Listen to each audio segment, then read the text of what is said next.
सर्वनाम। पढ़िए और समझिए। नीचे लिखे अनुच्छेद को ध्यान से पढ़िए। मोनाली चौथी कक्षा की छात्रा है। मोनाली बहुत प्यारी है। मोनाली की एक छोटी बहन है। मोनाली की माँ विद्यालय में अध्यापिका हैं। मोनाली भी उसी विद्यालय में पढ़ती है जिसमें मोनाली की माँ पढ़ाती हैं। मोनाली की बहन को बहुत प्यार करती है। मोनाली प्रतिदिन मोनाली की माँ के साथ विद्यालय जाती है।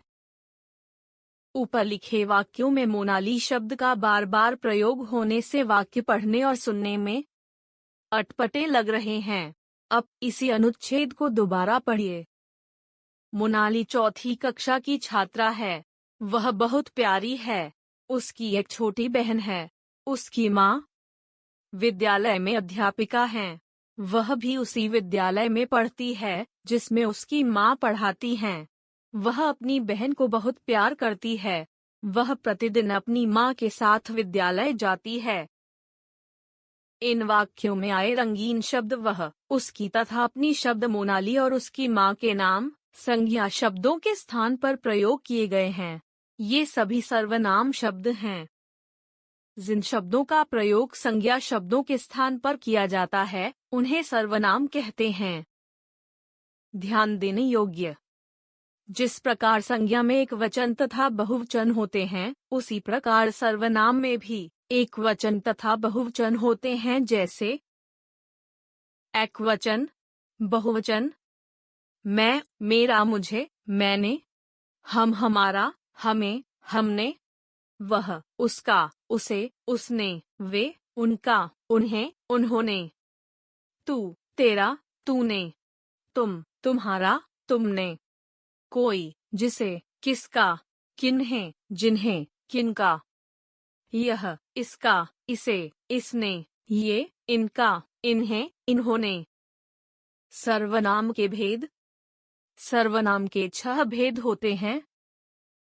सर्वनाम पुरुषवाचक, निश्चयवाचक, अनिश्चयवाचक, प्रश्नवाचक, संबंधवाचक, निजवाचक।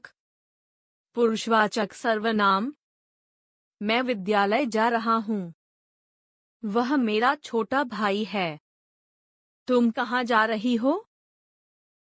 जिस सर्वनाम का प्रयोग बोलने वाला अपने लिए, सुनने वाले के लिए या किसी अन्य के लिए करता है उसे पुरुषवाचक सर्वनाम कहते हैं, जैसे मैं, हम, तू, तुम, वह, वे आदि। पुरुषवाचक सर्वनाम 3 प्रकार के होते हैं। उत्तम पुरुष, मैं, हम, मेरा, मुझे, हमारा, किसी बात को कहने वाले के लिए। मध्यम पुरुष, तू, तुम, आप, तुम्हारा, आपका, उस बात को सुनने वाले के लिए। अन्य पुरुष, वह, वे, यह, उसे, उन्हें, अन्य व्यक्तियों जिनके विषय में बात हो रही हो। निश्चयवाचक सर्वनाम। वह मेरी घड़ी है। यह कलम रवि का है। जिस सर्वनाम का प्रयोग किसी निश्चित वस्तु या व्यक्ति की ओर संकेत करने के लिए किया जाता है उसे निश्चयवाचक सर्वनाम कहते हैं, जैसे वे, यह, वह, इस, उस आदि। अनिश्चयवाचक सर्वनाम। दूध में कुछ गिर गया है। दरवाजे पर कोई खड़ा है। जिस सर्वनाम से किसी निश्चित वस्तु या व्यक्ति का बोध नहीं होता उसे अनिश्चयवाचक सर्वनाम कहते हैं, जैसे कोई, कुछ, किसी, किन्हीं आदि। प्रश्नवाचक सर्वनाम। माँ, उस थैले में क्या है? तुम कहाँ रहते हो?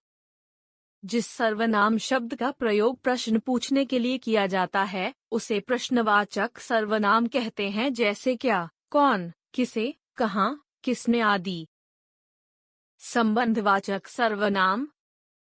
जो पढ़ेगा सो सफल होगा। जैसा बोओगे वैसा काटोगे। जिन सर्वनाम शब्दों का प्रयोग संबंध बताने के लिए किया जाता है उन्हें संबंधवाचक सर्वनाम कहते हैं, जैसे जितना उतना, जैसा वैसा, जो सो आदि। निजवाचक सर्वनाम। मैं अपना गृह कार्य स्वयं करती हूँ। मैं अपने आप चला जाऊंगा। जिन सर्वनाम शब्दों का प्रयोग कर्ता वक्ता अपने लिए करता है, उन्हें निजवाचक सर्वनाम कहते हैं, जैसे खुद, स्वयं, अपने आप आदि। अब तक हमने सीखा। संज्ञा के स्थान पर प्रयोग होने वाले शब्दों को सर्वनाम कहते हैं। सर्वनाम के 6 भेद होते हैं: पुरुषवाचक, निश्चयवाचक, अनिश्चयवाचक, प्रश्नवाचक, संबंधवाचक और निजवाचक। सर्वनाम शब्दों के भी एक वचन और बहुवचन रूप होते हैं।